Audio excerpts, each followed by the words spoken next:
Who invented this game anyway? We all know who invented the printing press. We know who invented Marxism, basketball, microcomputers, and air travel. But do you think we could agree on who invented hockey?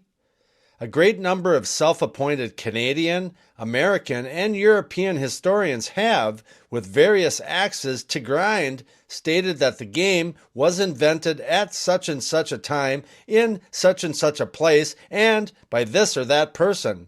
A great deal of this axe-grinding history is what the world of academia refers to technically as gobbledygook. I don't even know if I'm saying that right. Gobbledygook? Europeans make reference to various ball and stick games played on ice. Americans make reference to the games played by the Pennsylvania Dutch, while Scots look to the game of hurley as the father of the sport. This game was once banned by the King of Scotland for having caused civil disturbances of considerable consequence. Maritime Canadians point to the British troops who played rough and tumble shinny on Halifax Harbour, while the people of Kingston, Ontario, make the point that the soldiers in their fair town were much more adept to the game and can be said to be the true fathers of the sport. While all this is true, these things have much to do with ice hockey, as Neanderthal hunting has to do with discus throwing. There may be a family resemblance between hockey and whatever happened on Halifax Harbour, frozen Dutch ponds, and Scottish head bashing, but ice hockey, the sport we have come to know and love, came into being in the 1870s in... You're going to have to listen a little longer to find out.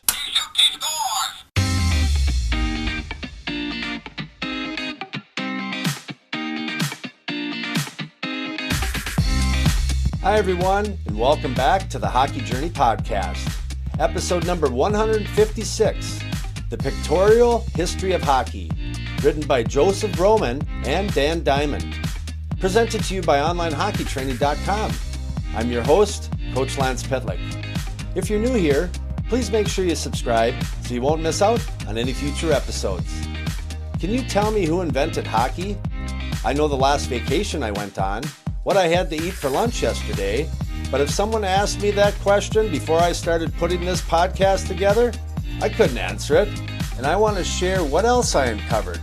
But before I do, if you want to learn more about me, my hockey experiences, what I know, and most importantly, how I've been helping hockey players get really good with a stick and puck, just head on over to OnlineHockeyTraining.com and gain instant access to my 10-part video series where I'll show you everything.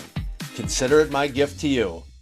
Lastly, if you live in Minnesota or are visiting the state of hockey sometime soon and you want to schedule an in-person off-ice stick skills lesson, I'd love to have the opportunity to show you my little world. Go to sweethockeycoach.com, that's sweethockeycoach.com, and watch the video on the homepage for instructions. Thanks, and I look forward to working with you sometime soon. Again, thanks everyone for stopping by and hanging out with me and the Hockey Journey Podcast. It's been a while since you heard Coach, as my son Rem has been driving the bus lately, taking the lead the last number of episodes, and brought to the table an additional lens to look through regarding sports, health, and spirituality. Thank you, Remmer, and his producer, Mike Schwartz. Well done, fellas, and look forward to the next listen. Let me shift gears here now and tell you quickly how I got the idea for this episode. You know I love to read, and when I'm in the area and have a few minutes to spare, I'll run into the local thrift shop or Goodwill and take a scan of the books they have. I look for sports, autobiographies, biographies, or self-help books. Most of the books I get for around $3. I think it's so awesome that I can spend a few dollars and get someone's life story, all the experiences and lessons learned that hopefully I can benefit from at least one of them. The other day I was in the thrift store near my parents' house and saw this behemoth of a book I'm going to discuss today, The Pictorial History of Hockey by Joseph Romain and Dan Diamond. Like I said, this thing is a monster. I did a quick Google search and discovered the average book size covering all sectors of reading is 6 inches by 9 inches. The Pictorial History of Hockey book measures in at 11 by 14 inches and is over 4 pounds. So if you're going to throw a book at someone, this one, if it hits the mark, will definitely leave a mark. So what is this thing? Obviously, you're going to see a ton of vintage photos showing the history of hockey through the 1988 Stanley Cup. A lot of the players highlighted throughout the title I grew up idolizing and was lucky to play with and against some of them, Wayne Gretzky being one. Here's a few words from the inside cover. Chronicling the history of hockey from its earliest origins to the present, this lively and comprehensive volume begins with the first games resembling ice hockey played on Europe's and North America's frozen lakes and traces the game's development to the modern industry that it is today. From the first Stanley Cup playoff in 1892 through the growth of the Pacific Coast Hockey Association, the proliferation of boomtown hockey, the birth of the NHL, the evolution of the All-Star Game, the advent of international competition, the rival leagues, and the expansion of teams, this unique volume tells it all. A fascinating narrative and copious photographs capture the sport's most compelling moments and most talented players and coaches. That's an excerpt from the inside cover of the Pictorial History of Hockey. The book is divided into 4 parts. Part 1, the early years. Part 2, the early pro years, 1920 to 1945. Part 3, the golden era, 1946 to 1966. And then Part 4, the modern age, 1967 to present, which the bookend for this book is the 1988 Stanley Cup. This isn't a book review. I'm going to pick out some sections that I connected with and in most cases wanted to learn more about. If I'm being honest again here, my knowledge of the history of hockey was very limited before I found this book, so I hope you enjoy picking up some interesting facts about this great game. Let me start at the beginning and ask the question, who invented the game anyway? We know who invented the printing press, we know who invented Marxism, basketball, microcomputers, and air travel. But do you think we could agree on who invented hockey? A great number of self-appointed Canadian, American, and European historians have, with various axes to grind, stated that the game was invented at such and such a time, in such and such a place, and by this or that person. A great deal of this axe-grinding history is what the world of academia refers to, technically, as gobbledygook. I hope I said that right. Gobbledygook, whatever that means. Europeans make reference to various ball and stick games played on ice. Americans make reference to the games played by Pennsylvania Dutch, while Scots look to the game of hurley as the father of the sport. This game was once banned by the King of Scotland for having caused civil disturbances of considerable consequence. Maritime Canadians point to the British troops who played rough and tumble shinny on Halifax Harbour, while the people of Kingston, Ontario make the point that the soldiers in their fair town were much more adept at the game and can be said to be the true fathers of the sport. While all this is true, these things have as much to do with ice hockey as Neanderthal hunting has to do with discus throwing.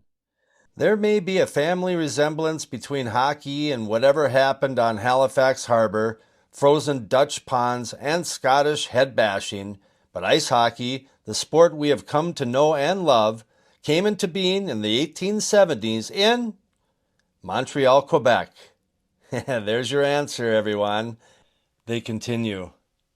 There is a variety of particular versions of this event, but they all share a common element. A folk game was formalized, rules written, standards decided upon, and a method of deciding when the game was over was established. This is what we call a sport. Skipping rocks on water is not a sport. The rules are made up to suit the situation. Is the water still or wavy? Are the available stones flat or round? This was the way of ice hockey's ancestors, but in Montreal, some standards were met. They are not the same standards we play by today, but they are enough like them to recognize the game, and records have been kept of when, why, and by whom the standards were changed. This is the mark of a sport, as opposed to a folk game. So most sports historians agree that the birthplace of hockey is Montreal in the 1870s. There are at least two versions of this sport's origin which deserve more than passing mention. Most sports historians agree that a Halifax engineer, J.G.H. Creighton, invented the game in 1875. But another, smaller school of thought gives the nod to another man who is said to have formalized the game 4 years later. His name was W.F. Robertson. End quote. There's some cool paintings, pictures, and black and white photos of what the game resembled early on. The authors dive deeper into the Creighton story and Robertson claim. I thought this part gives you an idea of what the game looked like back then in its early evolution. Let me read this to you. The play during this period was exceedingly rough. Players were equipped with a stick, skates, and whatever padding they dared to restrict their movement with. When a skater was checked, it hurt. When a fight broke out, there was no sweater pulling, waltzing. It was a real fight. And as often as not, the fans would join right in. If you left the ice, there was no substitution, so no one left the ice without ample cause, and no one was paid for their efforts. With the exception of some under-the-table payola, these men were rough and tumble for 60 minutes of bashing and scoring for the love of it. The new game of ice hockey rapidly caught the imagination of Montreal sports lovers.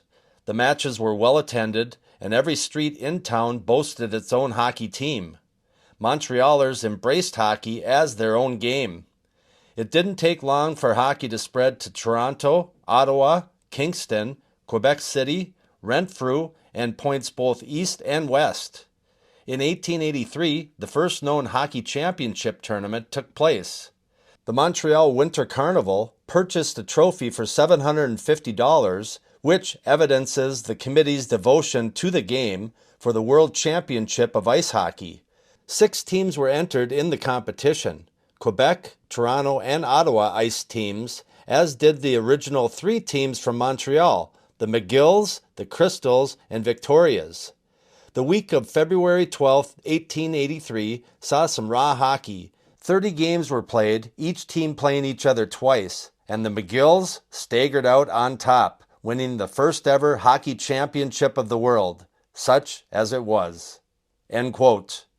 The pages show some pictures of those early teams. Most notable, the teams were small, 7 to 9 players. There weren't any helmets and no sign of visible equipment.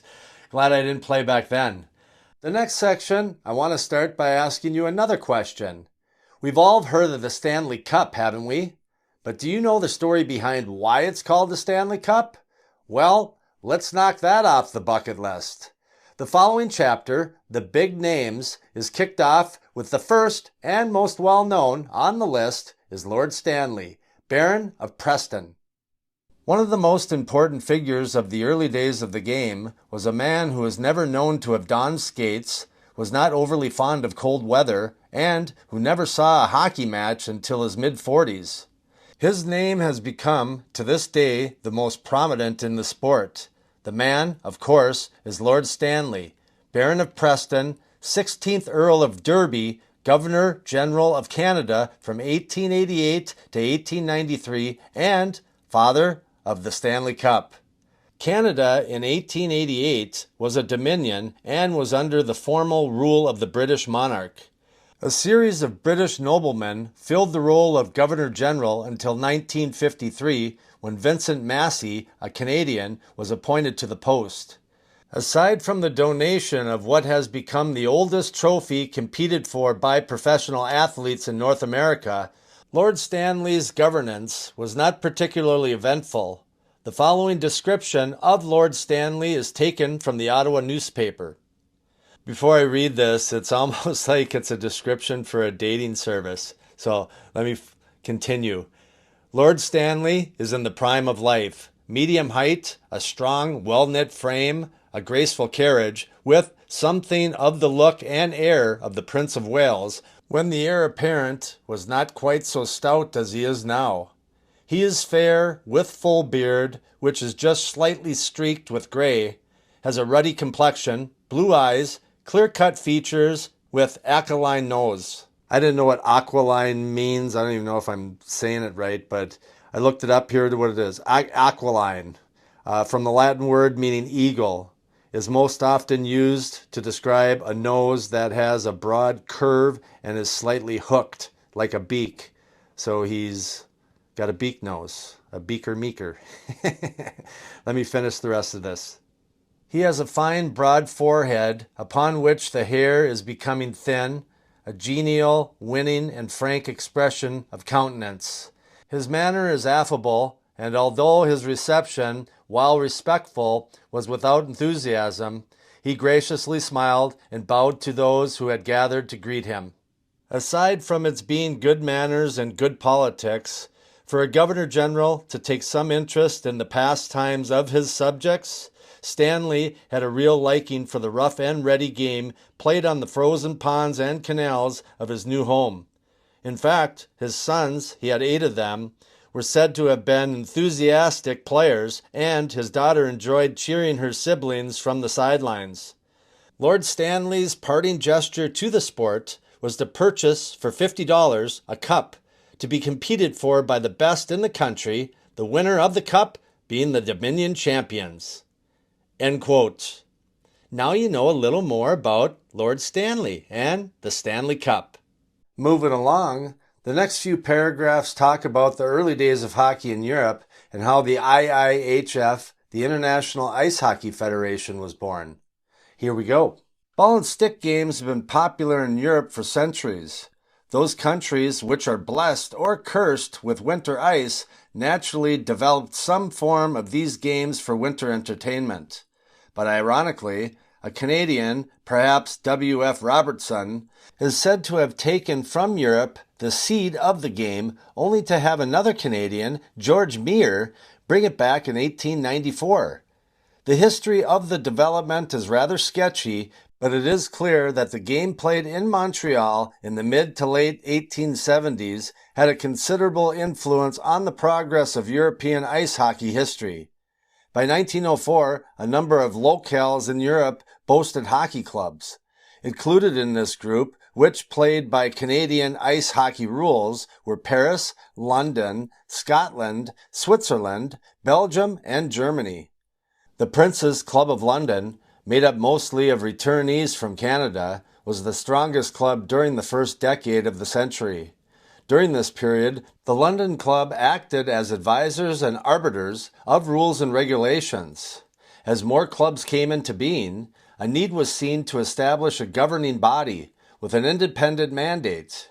So in Paris on the 15th and 16th May 1908, the International Ice Hockey Federation, the IIHF, was born. The charter signatories were France, England, Switzerland, Belgium, Germany, and Bohemia. End quote. There's a great picture taken up 2 pages of Hockey Club Davos, I think. I hope I'm saying that right. But this outdoor rink is at the base of this mountain, and they got people all around the rink. It's a really cool picture. So let's switch gears here and now go across the pond, as they say, and talk about what was going on in America. In America, when I got to that chapter, I was wondering how soon colleges came into the picture. This will explain it. Here we go. In America, as in most countries of the Northern Hemisphere, a variety of hockey's forerunners were popular folk games. The Pennsylvania Dutch are known to have played ball and stick games on ice from the time of their arrival, and English, Scot, and Northern European immigrants all brought and played their versions of shinny, hurley, and related games. The records of the period shortly following the establishment of ice hockey rules in Montreal are rather scanty, but it is clear that as early as 1885, a game which conforms to the Montreal game was played in Baltimore, Minneapolis, and Concord, New Hampshire. Ice polo, a closely associated game, was played earlier than this in New England and in the northern Midwest. and one could safely assume that hockey was played by some border town boys in the years leading up to 1885. The period between 1875 and 1885 saw a variety of teams hailing from Montreal, Ottawa, Toronto, and northeastern Ontario playing exhibition games of the new sport in New York, Boston, northern Michigan, and Wisconsin. America watched, liked, and took the sport to heart. In December of 1894, one of the first indoor ice rinks in North America was established in Baltimore, and what may be the first formalized exhibition of the game played by Americans was viewed on December 26th of that year. Some American historians believe that this game marks the true birth of the game in the United States. People in northern countries like ice hockey. Americans in this respect are no different from Canadians and Europeans. Once they caught the hockey bug, it became an epidemic. The University of Minnesota introduced its first hockey club in 1895 under the tutelage of H.A. Parkin, the quarterback of their football team, and yes, a Canuck. This team was quite expert at the game and, on at least one occasion, played the Winnipeg Victorias, a cup-winning team. The following year, 1896, Yale, Cornell, Johns Hopkins, and Maryland all introduced hockey teams, and in the years following, Harvard, Brown, Columbia, and Dartmouth joined them on the college rinks. By 1899, an intercollegiate league was formed, consisting of Yale, Brown, Harvard, Princeton, and Columbia universities. This was the beginning of what even today is a very healthy hockey league. It would take a good many years, about 80 in fact, before this league would start sending its players on a regular basis into the highest ranks of pro hockey. But the record shows a pretty decent level of the sport being played even in the league's infancy. End quote. A quick word from our sponsor, headsuphockey.ai. The Hockey Journey podcast has a new sheriff in town sponsoring the show, and Coach Lance couldn't be more excited about spreading the love to all of you hockey enthusiasts out there about this new revolutionary stick handling training application powered by AI technology. Michael Fitzgerald and his team over at headsuphockey.ai have absolutely knocked it out of the park with their engaging product that encompasses the majority of the stick skill development sectors like dribbling, faking, cupping, and to me, the most important hockey enhancer of all, and that's vision training.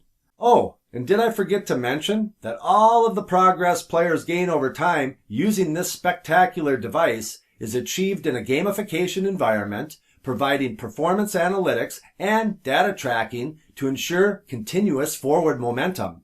If interested in picking up a headsuphockey.ai and start the process of separating yourself from the competition, use the code CoachLance at checkout and receive 10% off your developmental investment into yourself. Thank you, Michael Fitzgerald and the headsuphockey.ai team. Moving right along, have you ever heard of the Hobey Baker Award? Well, if you haven't, here's a little overview of that award. Is known as the most prestigious award in college hockey, the Hobey Baker Memorial Award annually recognizes the top NCAA D1 men's ice hockey player in the country. Hockey skills and stats aren't the only criteria, because the Hobey is awarded to the player that most embodies a variety of qualities, including sportsmanship and character.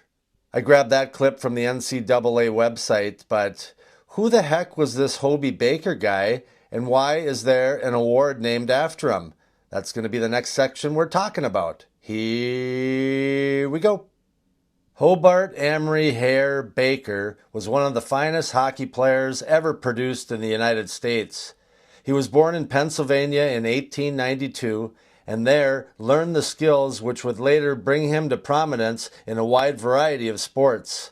He excelled in golf, swimming, gymnastics, and while at Princeton, he made something of a name for himself on the football field. As a hockey player, Baker was the greatest. It is said that once the puck connected to his stick, it stuck. He played rover and exemplified the position sometimes seemingly to be in two places at once, one of which was being the delivery end of a goal-scoring drive. He was a very clean player and has done as much as any player to promote the game in the United States.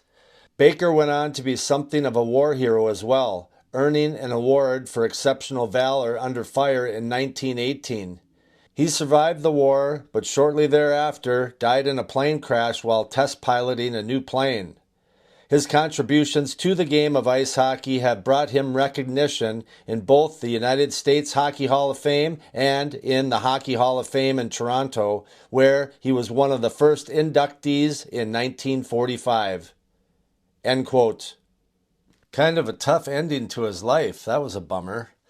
Okay, next. Keep skating along here. Arthur Ross, the Art Ross Trophy in the NHL. What is it? The Art Ross Trophy is awarded annually to the National Hockey League NHL player with the most points at the end of the regular season. Points are calculated by adding goals and assists.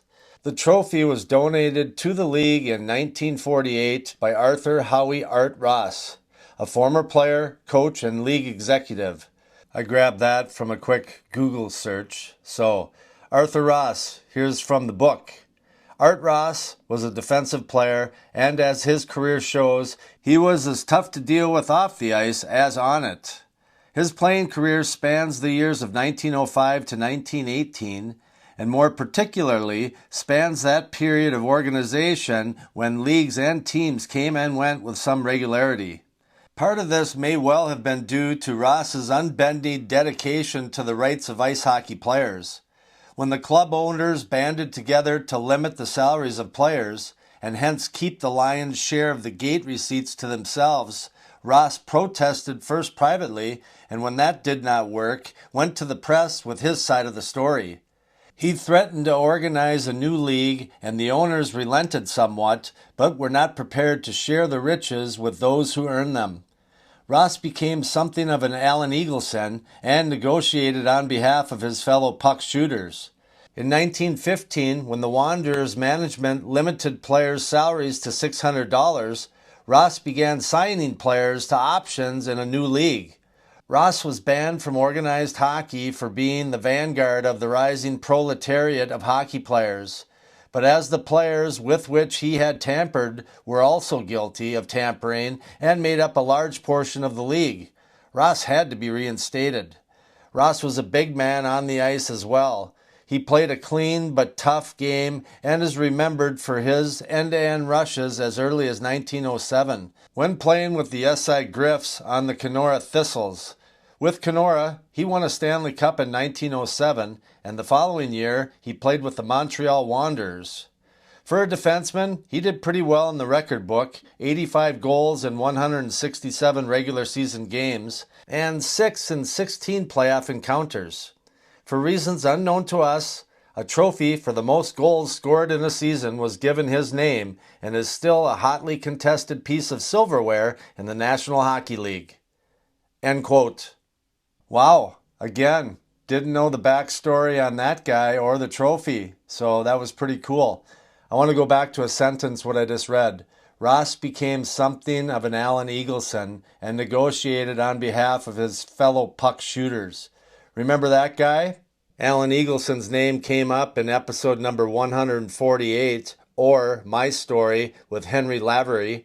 Eagleson was Bobby Orr's agent, and he was convicted of fraud and embezzlement and briefly imprisoned after it was revealed that he had abused his position for many years by defrauding his clients and skimming money from tournaments.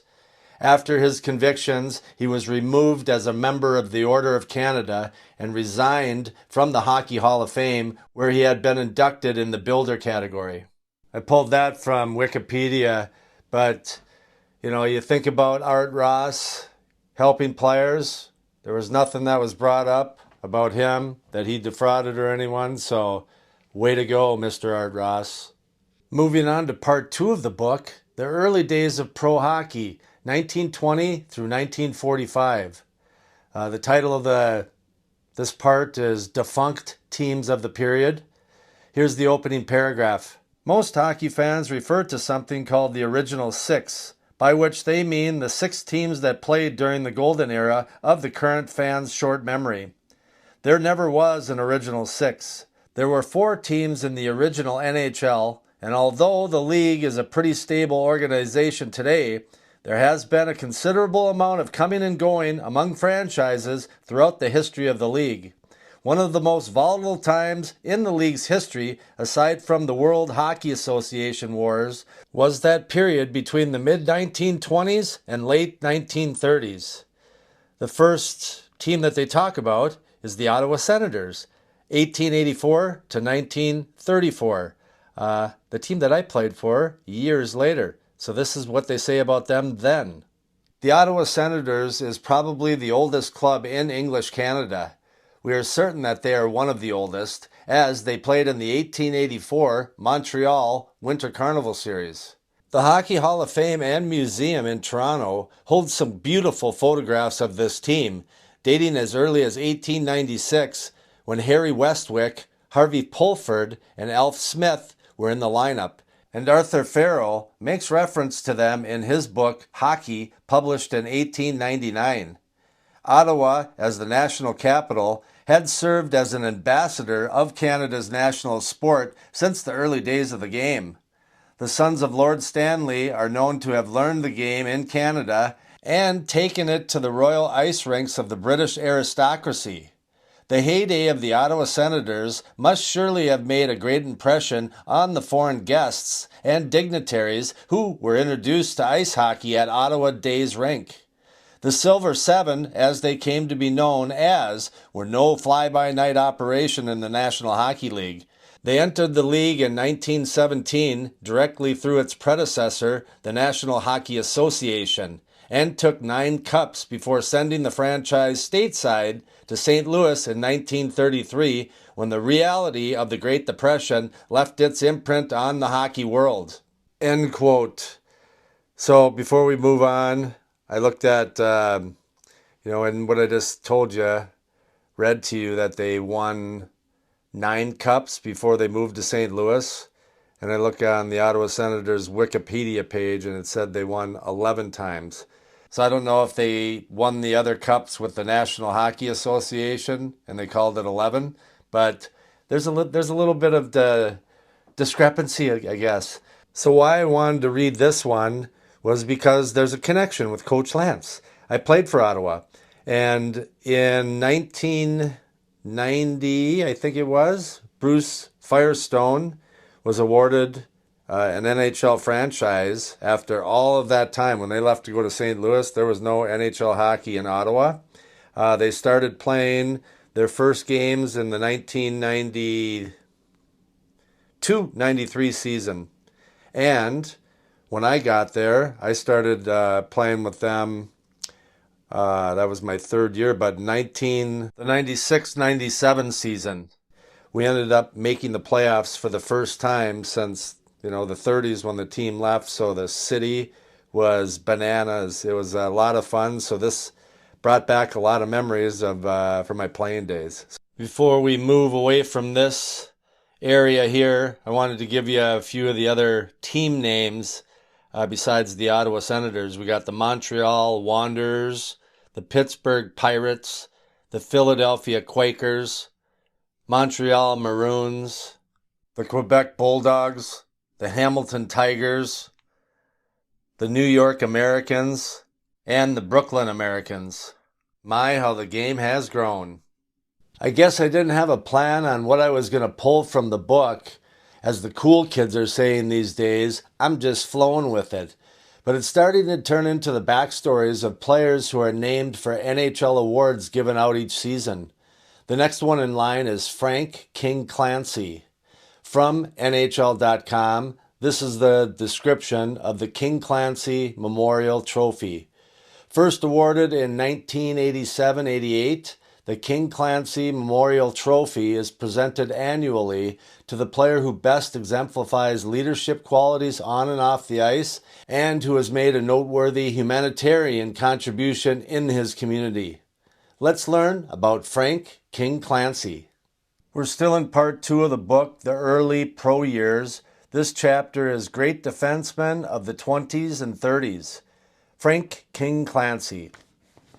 King Clancy at 5 feet 7 inches was one of the smallest defensemen of the period. During most of his career, he weighed in between 150 and 160 pounds, but never let his size influence the gusto with which he played the game. Clancy broke into the pros with the Ottawa Senators in 1922, but saw very little ice time for his first 2 years. Ottawa's Days rink was renowned for its stingy heating system, and players like Clancy, who warmed the bench for most of the game, would have been very little use when called upon because their feet were near frozen.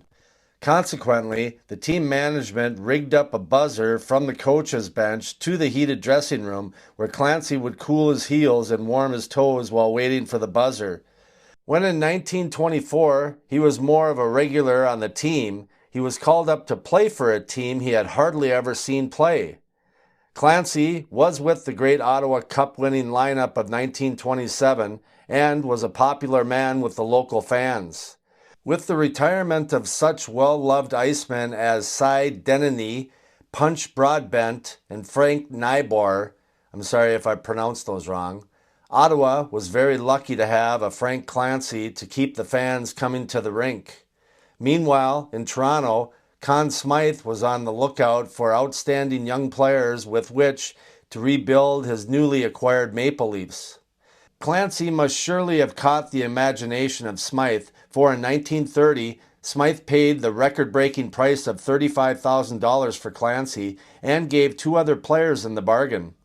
Clancy virtually led the Leafs from the beginning of his tenure with the club, and by 1932, they were hot on the trail of the Stanley Cup.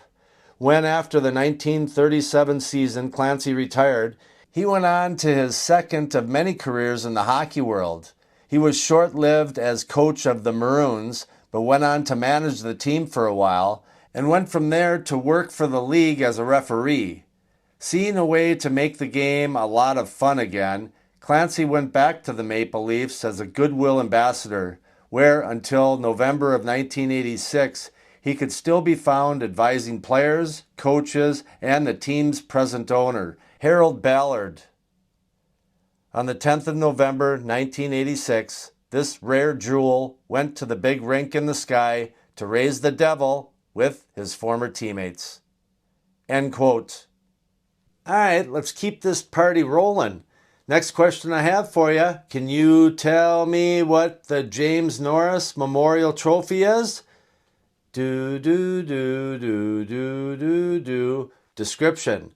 First awarded in 1953-54, the James Norris Memorial Trophy is presented annually to the defense player who demonstrates throughout the season the greatest all-around ability in the position.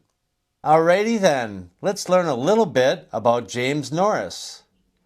James Norris was a very big man in financial circles, as well as being a hockey mogul.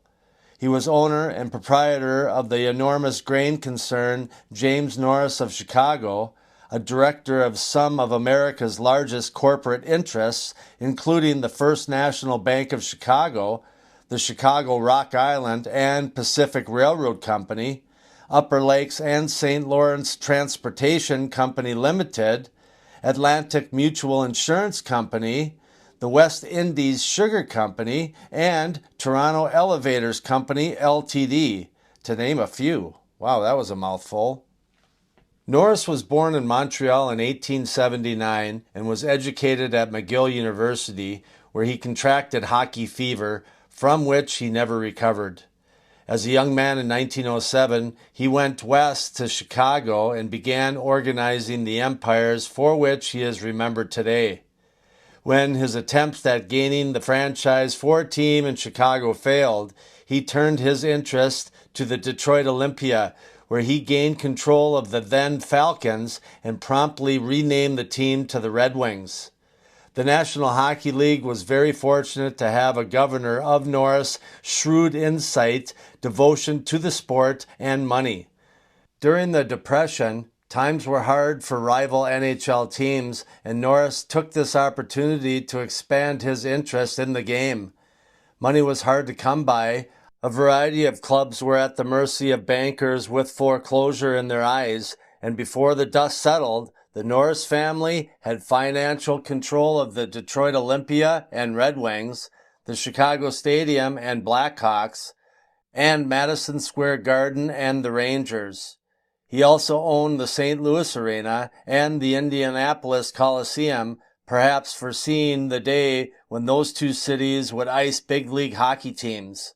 From that day to this, the Norris family has been an influential force in the National Hockey League, and it seems that the bug he picked up in his McGill days is hereditary, as the Norris tradition continues.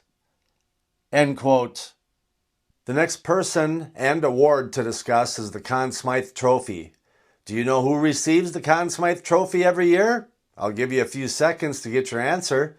1 Mississippi, 2 Mississippi, 3 Mississippi. Description from NHL.com. First awarded in 1964-65, the Conn Smythe Trophy is presented annually to the most valuable player for his team in the playoffs. End quote. Let's learn about the man who this award is named after. Conn Smythe was the son of a Toronto theosophist, lecturer, writer, and general intellectual force in the city. He was born on February 1st, 1895, and gave himself the name Conn on the event of his christening at age 7. He was educated at Upper Canada College, a private school for sons of the prominent and well-to-do, and at the University of Toronto, where he took a Bachelor of Science degree in 1920. Smythe had a prominent military career, beginning as a gunner in the First World War, where he was wounded, taken prisoner for 14 months, and awarded the Military Cross. He went on to command the 30th Sportsmen's Battalion as a major in World War II, where he was seriously wounded. He was eventually given the rank of honorary lieutenant colonel for his efforts. His hockey credentials are also rather remarkable. He coached the University of Toronto team for a number of years in the mid-1920s and coached the gold medal team at the St. Moritz Olympics in 1928. In 1925 and 1926, he organized the first New York Rangers team, which won the Stanley Cup, but did not share in the glory as he was dismissed from his duties prior to the beginning of the season. In 1944, Smythe was offered the presidency of the National Hockey League, but turned down the offer due to his military commitments. In 1927, he purchased the Toronto St. Pat's Hockey Club and shortly changed the name to the Maple Leafs. Smythe always claimed that the maple leaf was taken from the Canadian Forces emblem, but he was always haunted by members of the East Toronto Maple Leaf Hockey Club whom he had seen play and whose crest bore a remarkable resemblance to the one that graced the chest of his more famous Maple Leafs. In 1931, Smythe built the world-famous Maple Leaf Gardens Arena in just 5 short months. A shortage of working capital was overcome by Smythe's shrewd ability to sell shares in the new building to workers in lieu of wages, no easy task in those breadline days. Smythe is also remembered for his philanthropic bent. In the early 1940s, he was approached by the Ontario Society of Crippled Children in hopes that he would do something to aid this organization with a financial problem. They had a $50,000 budget and a deficit of nearly 2/3 that sum. Smythe did not write a check and send them along. He headed up the financial committee for the next 20 years, building the organization to a point where their $2 million budget covered the cost of medical assistance to every child in the province, ran 7 summer camps for the disabled youngsters, and a variety of other laudable programs.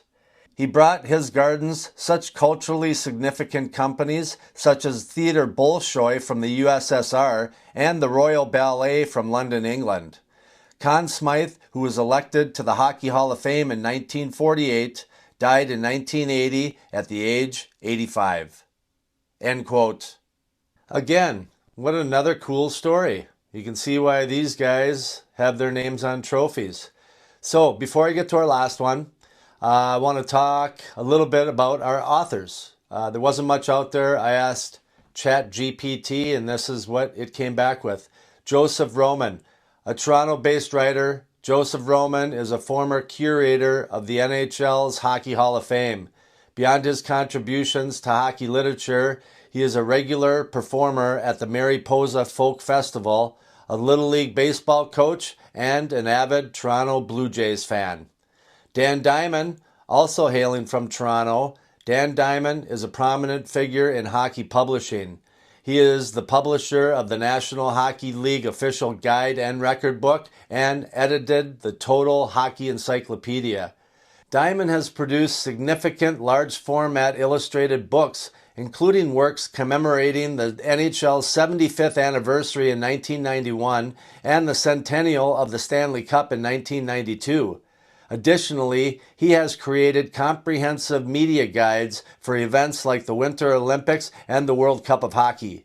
Both authors have made substantial contributions to documenting and celebrating the history of hockey through their extensive work.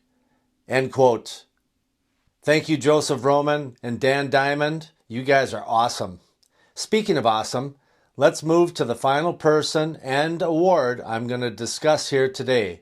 The last question I have for you, who's given the Calder Memorial Trophy each year? I'll give you a few seconds. 1 banana, 2 banana, 3 banana, 4 banana. Description. First awarded in 1932-33, the Calder Memorial Trophy is presented annually to the player selected as the most proficient in his first year of competition. End quote. Let's learn about the man named for this award. Frank Calder never saw a hockey game until his 23rd year. He was born in Bristol, England in 1877 and did not move to Canada until 1900. He began his career in the New World as a master of a boys' school in Montreal and went on to be a crackerjack sports columnist and upholder of fairness in sporting venues. With his reputation as a fine leader and spokesman, he was cajoled into taking the job as the first secretary of the National Hockey Association and continued in this position until the organization evolved into the National Hockey League in 1917 when he became the first president. Calder nursed this new league from a time when a franchise was sold for $700 to the days of the Clancy deal when $35,000 changed hands for the purchase of one player. The kind of man who wrote most of his own business letters, Calder was a stickler for detail and a diplomat of tremendous skill. It was Calder who calmed the waters during the Bailey Shore incident, encouraging the owners and players in the staging of a benefit game and the meeting of Bailey and Shore at center ice, showing fans, players, and officials that sportsmanship was the name of the game.